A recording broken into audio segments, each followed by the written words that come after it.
Philip Kenneth Edward Curtis VC was a British Army officer and a recipient of the Victoria Cross, the highest award for gallantry in the face of the enemy that can be awarded to British and Commonwealth forces. Curtis was posthumously awarded the VC for his actions during the Battle of Imjin in the Korean War. Military career. Curtis joined the British Army in 1944, and was commissioned into the Duke of Cornwall's Light Infantry as a second lieutenant on 3 May 1946. Curtis was a 24-year-old lieutenant in the Duke of Cornwall's Light Infantry attached to the 1st Battalion, the Gloucestershire Regiment, during the Korean War when the following deed took place, for which he was awarded the Victoria Cross during the Battle of Imjin on 22–23 April 1951 near the Imjin River, Korea, during a heavy enemy attack. No. 1 platoon under the command of Lieutenant Curtis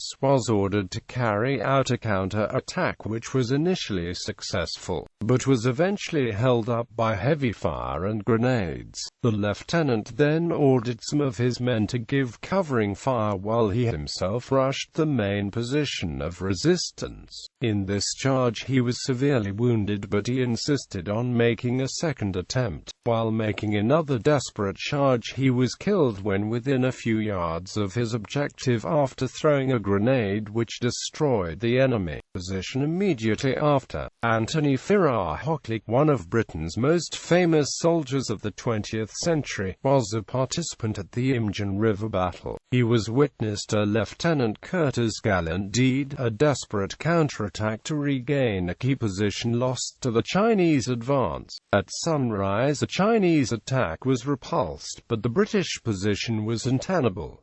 Below is part of Farrar Hockley's account. Phil is called to the telephone at this moment. Pad's voice sounds in his ear. Phil, at the present rate of casualties we can't hold on unless we get the castle side back. The machine guns up there completely dominate your platoon and most of Terry's.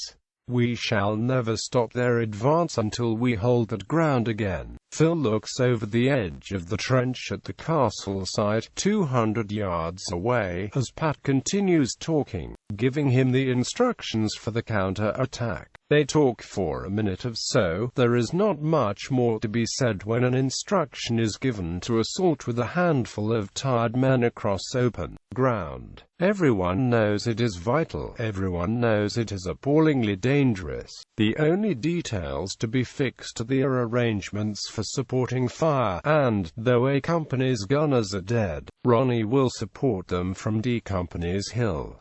Behind, the machine gunners will ensure that they are not engaged from the open eastern flank. Phil gathers his tiny assault party together. It is time. They rise from the ground and move forward to the barbed wire that once protected the rear of John's platoon. Already 2 men are hit and Papworth, the medical corporal, is attending to them. They are through the wire safely, when the machine gun in the bunker begins to fire.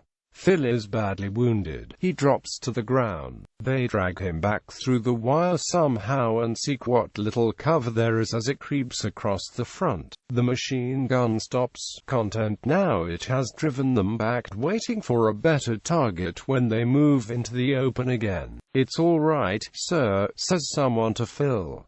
"The medical corporal's been sent for. He'll be here any minute." Phil raises himself from the ground, rests on a friendly shoulder, then climbs by a great effort onto one knee. "We must take the castle site," he says, and gets up to take it. The others beg him to wait until his wounds are tended. One man places a hand on his side.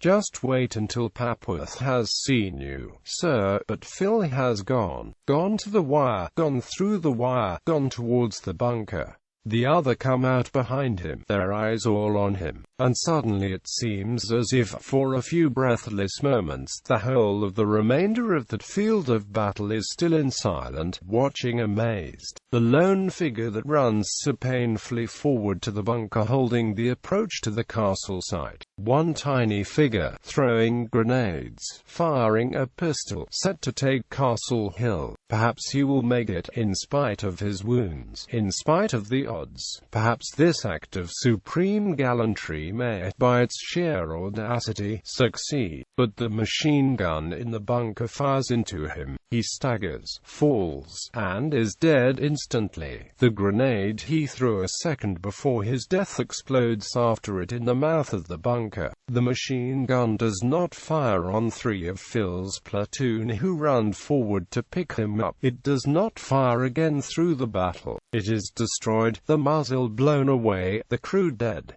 The medal, his Victoria Cross, is displayed at the Duke of Cornwall's Light Infantry Museum in Bodmin, Cornwall.